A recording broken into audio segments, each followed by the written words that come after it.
We begin our look at sports here in the Big Apple with the red-hot New York Jets. Man, oh man, I never thought I would be saying that heading into the Thanksgiving holiday. Although I looked at this team as a 10-11 win squad coming into the season, the first half has been a huge disappointment until really the past 3 weeks. That trend continued yesterday with Sam Darnold leading the charge. Gangrene's quarterback fired 2 touchdown passes and ran for another, leading the Jets to an impressive 34-3 victory over the Oakland Raiders for their first 3-game winning streak in over 2 years. I didn't call it, but I was happy to see it. I'm sure Jet fans were feeling thankful too. Here is elated head coach Adam Gase in the postgame.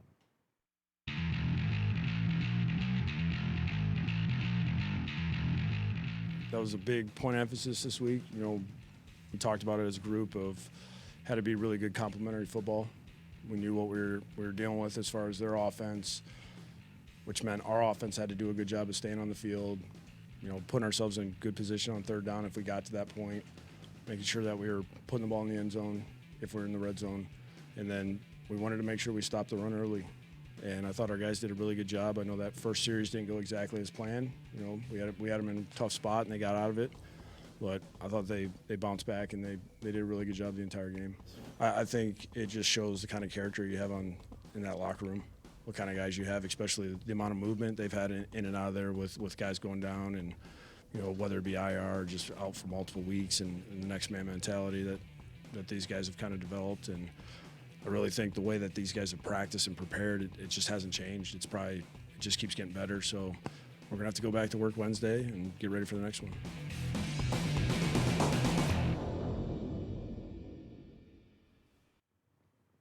The Jets played a damn near perfect game. The defense was exceptional, stopping QB Derek Carr. Sounds crazy, but the Jets could be 6-7 for their Thursday game against the Baltimore Ravens, with Cincinnati and Miami up next. Slim playoff hopes, but playoff hopes nonetheless.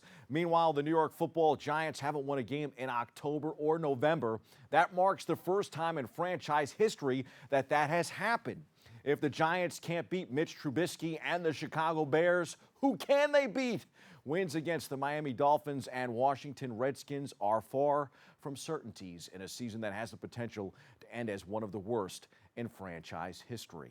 Khalil Mack set up a touchdown with a strip sack. Allen Robinson had a season-high 131 yards receiving, and the Bears beat the struggling Giants 19-14 on Sunday for the G-Men. That's 7 straight losses. Well, the Buffalo Bills are for real, at least. The Bills aren't always much to look at, or at least not that flashy, but it keeps working. The same could be said of veteran Frank Gore. The Bills beat the Denver Broncos 23 to improve to 8-3, and Frank Gore moved into third on the league's all-time rushing list. Gore finished the day with 65 yards on 15 carries to get to 15,289 career yards, moving him ahead of the legendary Barry Sanders for the third spot. He now trails just Emmitt Smith and Walter Payton, and at the rate Gore's going, it's hard to doubt him. He plowed ahead of Sanders in the fourth quarter as the Bills were putting the finishing touches on another grind of a game. How about a look at a 10-1 team? The San Francisco 49ers defense held Aaron Rodgers to just 104 yards passing while sacking him 5 times en route to a 37-8 rout of the Green Bay Packers on Sunday night in Santa Clara, California. The 49ers solidified their spot atop the NFC pecking order with a 10-1 record while sending the Packers back to Green Bay at 8-3. MVP favorite Lamar Jackson and the Baltimore Ravens take on the LA Rams tonight on Monday Night Football. Jackson is making his Monday Night Football debut. We move to the college gridiron. The Fordham Rams aren't going to the postseason, but they capped the regular season in the win column. The Rams topped Bucknell 31-14 Saturday at Rose Hill. AP voters did not take kindly to losses by top 10 teams like Penn State and Oregon and dropped those programs by a healthy amount in the latest poll released on Sunday. The Nittany Lions fell out of the top 10 and checked in at number 12. Going into the final week of the regular season, the 3-spot drop is not bad when compared to the Ducks, however, who fell from out of the top 6 all the way to number 14 behind 4 other 2-loss teams. How about Arizona State and former Jets head coach Herm Edwards knocking off Oregon on Saturday. The upcoming rivalry game between Michigan and number 2 Ohio State in Ann Arbor will be a top 10 affair on the flip side as the Wolverines moved up 2 places. In boxing, same story, different day. Unbeaten WBC heavyweight champion Deontay Wilder's power is nothing short of legendary, which Luis Ortiz found out for the second time on Saturday night. Wilder, 42-0-1 with 41 KOs, broke open a one-sided fight in which he was being outboxed in round 7 with one straight right hand that finished Ortiz via devastating knockout in their pay-per-view rematch at the MGM Grand Garden Arena. I got this one right, and Dr. Bob Lee was there to see it. I wish I could have joined you, Dr. Bob, because this one was a fantastic finish, to say the least. The 34-year-old Wilder made the 10th defense of the title he won in 2015 and kept alive plans for a February 2020 rematch against unbeaten lineal champion Tyson Fury by securing a second stoppage defeat over the often avoided Ortiz. He joined some elite company, Bob, in that title defense, names like Joe Louis. In the NBA Sunday night at the Garden, the Knicks and the Nets renewed their rivalry, and Spencer Dinwiddie was the knockout artist in this one, folks.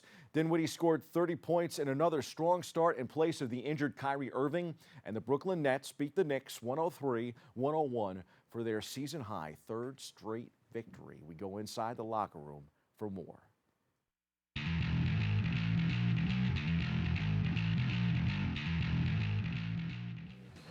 We've had some bad losses, but I mean, we've been pushing some teams to the brink, and it's little discipline things towards it's certain things with discipline that we got to work on in the fourth, and I think we'll clean that up. You know what? I think our defense kept us in it. I struggled a little offensively, although we made some threes. But credit to the Knicks. I thought they did a heck of a job coming back. I thought Morris hit some really tough shots. Heck of a tight game, but our guys executed at the end. I thought, again, I give credit to our defense. Third game in a row where we've defended really well.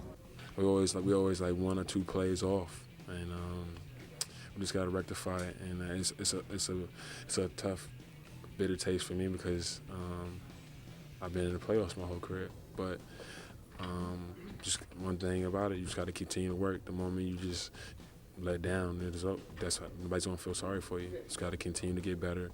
For a very young team with a whole bunch of new guys together, we're going to continue to make progress, and we just got to keep the right mindset. We got to come in every day. We got to have a mindset that we're going to get better, and those little things like that, fouling guys and putting guys on the line so much, those are areas that we just got to continue to focus and improve on.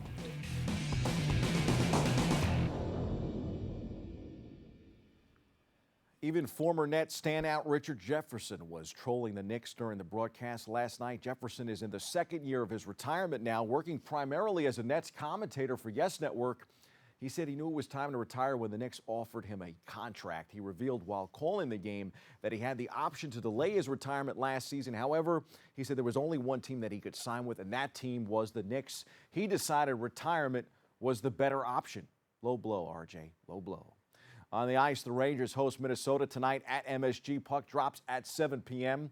The Islanders skate in Anaheim later, 10 p.m. here on the East Coast. And the Devils are back in action tomorrow night when they welcome the Wild to New Jersey for a 7 p.m. start. Those are the headlines. We hit the C-list for the hottest name in the NBA right now.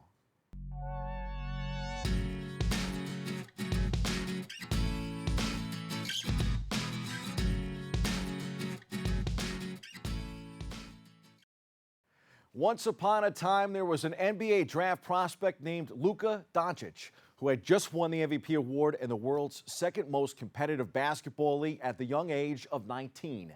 He was widely regarded as a top 2 talent in the 2018 NBA draft, but fell to number 3 for a variety of reasons. One of those reasons might have just been the perception that Doncic was a high-floor, low-ceiling prospect with little room to grow compared to some other prospects. Newsflash, wrong-o. Doncic just dropped 41 points and 10 assists on a playoff-level Western Conference team. The 4th straight game, he has topped 30 and 10. He remains only 20 years old.